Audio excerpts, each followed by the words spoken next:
बिस्मिल्लाहिर्रहमानिर्रहीम रब्बी यस्सिर वला तुअस्सिर वतम्मिम बिल खैर। अस्सलाम वालेकुम students, I am Munirul Haque, your mathematics teacher. Welcome to success coaching academy. आज के इस लेसन में हम क्लास 9 का जो थ्योरम 13.4 है उसके वर्किंग रूल्स डिस्कस करेंगे। तो स्टार्ट करते हैं। सबसे पहले मेरे पास जो वर्किंग रूल है वो है परपेंडिकुलर लाइंस। इस लेक्चर में आप सीखेंगे कि what are perpendicular lines, perpendicular lines क्या होती हैं, और दूसरा कंसेप्ट है what is right angle, right angle क्या होता है। तीसरा आप ये सीखेंगे what is right angle triangle, right angle triangle क्या होती है। और चौथा रिजल्ट जो आप सीखेंगे वो ट्राइंगल इनइक्वालिटी रिजल्ट सीखेंगे। तो ये चार वर्किंग रूल्स जो हैं वो आपके पास थ्योरम 13.4 में यूज होते हैं।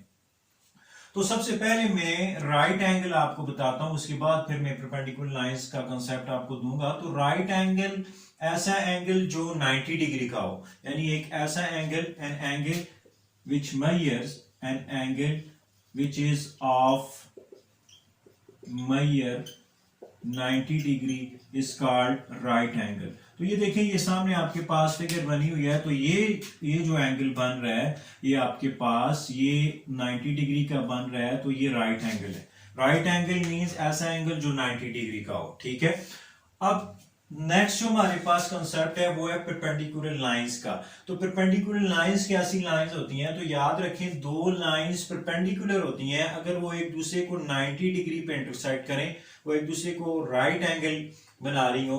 तो ये देखें, ये आपके पास एक लाइन ए बी है, ठीक है, और एक लाइन आपके पास सी डी है। तो अब ये दोनों लाइंस जिस पॉइंट पे इंटरसेक्ट कर रही हैं, इस पॉइंट को आप एम का नाम दे दें। तो यहाँ पे जो एंगल बन रहा है वो राइट एंगल बन रहा है, यानी 90 डिग्री का एंगल बन रहा है। तो हम ये कहेंगे कि ये दोनों लाइंस परपेंडिकुलर हैं। तो परपेंडिकुलर लाइंस की क्या डेफिनेशन हुई फिर, two lines are perpendicular, two lines are perpendicular if they intersect each other at 90 degree.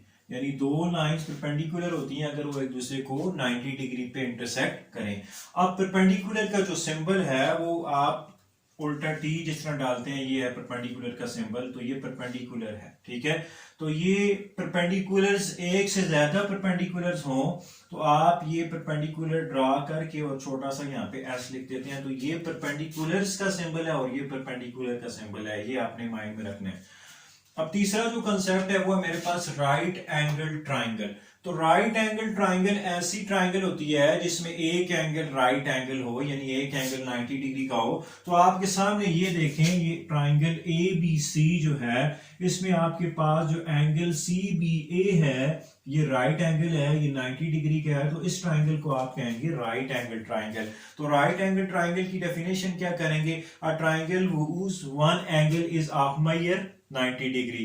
A triangle whose one angle, ये भी कह सकते हैं whose one angle is right angle, जिसका एक एंगल राइट एंगल हो यानी 90 डिग्री का हो, तो उसको आप राइट एंगल ट्राइंगल कहते हैं। लास्ट जो कंसेप्ट है मेरे पास ट्राइंगल इनइक्वालिटी रिजल्ट। ये प्रीवियस वीडियो में भी मैंने आपको बताया था। ट्राइंगल इनइक्वालिटी रिजल्ट क्या है, ये देखिए, ये आपके सामने एक ट्राइंगल है। तो ट्राइंगल इनइक्वालिटी रिजल्ट ये है आपके पास, ये आपके पास, इसको जरा नंबरिंग दे दें। ये पहला कंसेप्ट है, ये पहला कंसेप्ट ये है आपके पास, ये दूसरा कंसेप्ट है, ये आपके पास तीसरा कंसेप्ट है राइट एंगल ट्राइंगल का। तो राइट एंगल ट्राइंगल ऐसी triangle whose one angle is right angle. तो ये आपके पास राइट एंगल ट्राइंगल है, राइट एंगल्ड ट्राइंगल, ठीक है। अब चौथा और आखिरी कंसेप्ट ये है वो ट्राइंगल इनइक्वालिटी रिजल्ट का कंसेप्ट है।